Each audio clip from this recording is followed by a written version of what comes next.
Saudara baik yang memblokir bencana. Setelah berpikir sejenak, Jiang memandang Feng Tianxing. Kamu berteman denganku, dan aku akan memilikimu dalam semua hal baik di masa depan. Feng Tianxing mencibir dengan jijik, melirik setan di sekitarnya, lalu batuk ringan dan berkata dengan ringan. Keuntungan. Menurutmu seberapa banyak manfaat yang diberikan oleh orang lain bertahan lama? Ada pepatah dalam umat manusia bahwa gunung akan runtuh, dan air akan mengalir. Hanya mengandalkan diri sendiri benar-benar dapat diandalkan. Feng Tianxing mengulurkan tangan dan menepuk bahu Jiang dengan keras. Kamu masih sangat awal. Setelah keraguan awal, mata Jiang tiba-tiba berbinar. Benar saja, Feng Tianxing persis sama dengan legenda. Apa yang dia kuasai bukanlah berkelahi, tapi kata-kata. Sekarang ada kesempatan di Demon Rache, tapi belum ada yang bisa mengambilnya. Menurut penampilan Feng Tianxing saat ini, hanya masalah waktu sebelum dia memenangkan kesempatan ini. Pada saat itu, tidak hanya sesederhana identitas pemilik kota, mungkin akan dikenali dan dihadiahi oleh setan-setan itu. Dengan paha seperti itu, jika Anda tidak memegangnya sekarang, Anda tidak akan memiliki peluang di masa depan. Jiang segera berkata kepada Feng Tianxing. Ayahku juga diundang. Aku mendengar tentang namamu sebelumnya. Mengapa aku tidak mengambil kesempatan untuk mengenalmu hari ini? Feng Tianxing bermaksud menolak, tetapi melihat sutra di tangannya, dia tiba-tiba memiliki ide yang lebih berani. Karena tuan kota sendiri yang membawanya ke pintu, mengapa ada alasan untuk tidak melakukannya? Tidak apa-apa, keduanya datang jauh-jauh ke tengah pesta, dan ada semua jenis makanan di atas meja, dan Feng Tianxing dapat melihat arti dari makanan ini secara sekilas. Itu hanya urutan yang salah. Setan-setan ini tidak bermaksud untuk makan. Sebaliknya, mereka berada dalam kelompok 3 atau 5, membisikkan beberapa gosip. Tentu saja, mereka tidak akan membicarakan hal-hal sepele pada orang tua mereka. Satu-satunya hal yang mereka pedulikan adalah siapa yang bertempur beberapa hari yang lalu. Adalah pemenang sesungguhnya.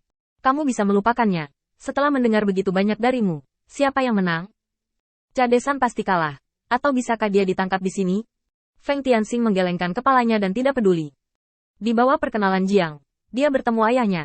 Tetapi pihak lain jelas tidak tertarik pada sutra di tangan Feng Tianxing. Dan apa yang dia katakan kepada Feng Tianxing tidak lebih dari tanyakan tentang Sira. Memikirkan perkembangan Sera selama ini, sudah sampai pada titik di mana pemilik kota bisa menanyakannya, dan tidak membuang-buang waktu. Setelah memastikan bahwa penguasa kota tidak tertarik dengan sutra, Feng Tianxing juga mengesampingkan tindakan kecilnya. Tinggal di sini juga membosankan. Feng Tianxing hanya mengucapkan selamat tinggal, dan menemukan sadesan dengan hadiah. Sedikit berpikir, aku tidak akan mengatakan kata-kata sopan lainnya. Dalam keterkejutan di wajah Cadesan, Feng Tianxing menoleh dan mengucapkan selamat tinggal. Tidak ada gunanya tinggal di sini, lebih baik keluar dan mencari calon tenun sutra. Menurut kesimpulan Feng Tianxing, tidak ada dukungan industri yang sebenarnya di kota iblis, dan pasti ada banyak orang yang menganggur. Serius berbicara, Feng Tianxing benar-benar merasa bahwa ras iblis cukup menyedihkan, dan dia bahkan tidak menyingkirkan perburuan untuk mencari nafkah, jadi tidak ada penampilan yang beradab. Sebuah kota kecil yang dulunya mendukung ratusan ribu orang sekarang hanya dapat mendukung lebih dari 10.000 setan. Jiang tidak tahu kapan harus mengikutinya, dan berteriak ke Feng Tianxing dari kejauhan. Mau kemana, Feng? Ajak aku jalan-jalan, tempat ini mencekik. Feng Tianxing kembali menatap Jiang. Ledakan penghinaan. Anda hanya dapat menemukannya menarik. Dalam umat manusia, pernikahan hanyalah untuk mencari alasan agar semua kerabat duduk bersama dan mengobrol dengan baik. Dan iblis memiliki perasaan kentut untuk dibicarakan. Duduk di tempat ini dan tidak dapat melanggar aturan dan mulai. Maka tentu saja itu membosankan. Hanya saja dia masih belum mengatakannya. Aku akan berkeliling kota. Kamu bisa mengikuti jika tidak ada yang harus dilakukan. Belum lagi, fisik Jiang sangat menarik di antara para iblis, dan dapat menahan banyak masalah baginya. Setelah memasuki kota, Feng Tianxing langsung memulai proses penjelajahan yang panjang. Bagaimanapun, Feng Tianxing harus mencari tahu di mana ada orang-orang yang menganggur di ras iblis, dan kemudian menetapkan harga sesuai dengan situasi mereka. Dengan cara ini, cukup banyak orang yang dapat direkrut. Setelah berjalan jauh, setengah hari telah berlalu dalam sekejap mata. Meskipun ada beberapa keuntungan, mereka tidak banyak. Hanya ada 20 iblis yang disukai oleh Feng Tianxing dan menegosiasikan harganya, dan mereka semua adalah iblis wanita, dan keefektifan tempur mereka yang sebenarnya tidak terbayangkan.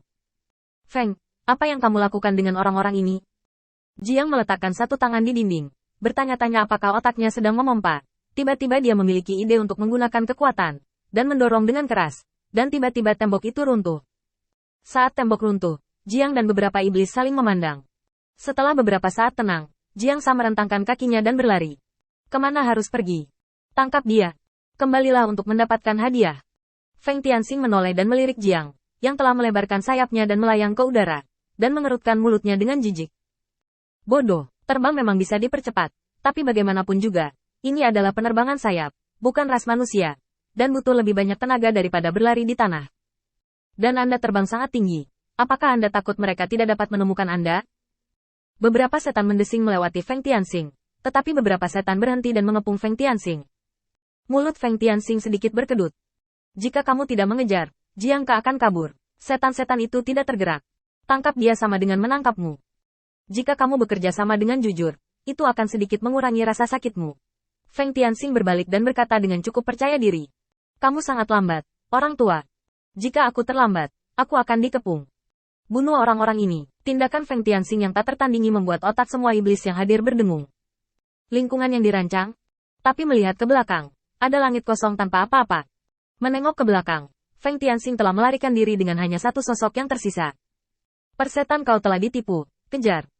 Feng Tianxing juga sangat tidak berdaya, yang membuat kekuatannya sendiri tidak cukup. Dikatakan bahwa tubuh iblis ini sangat merepotkan, dan bahkan metode kultivasi pun dibatasi.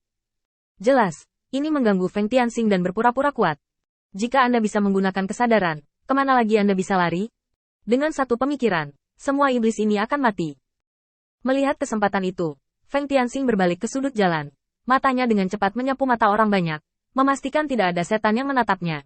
Dia segera membungkuk, mengambil tongkat, berbalik dan bersandar di sudut, sejenak. Melangkah dengan pincang. Setan yang mendekat menggantungkan hembusan angin dan menamparkan wajah mereka. Sialan, apakah kamu melihat seorang anak berlarian tadi? Feng Tianxing gemetar dan menunjuk ke lokasi di mana Jiang melarikan diri untuk hidupnya. Saudara yang baik, itu harus digunakan untuk mencegah bencana.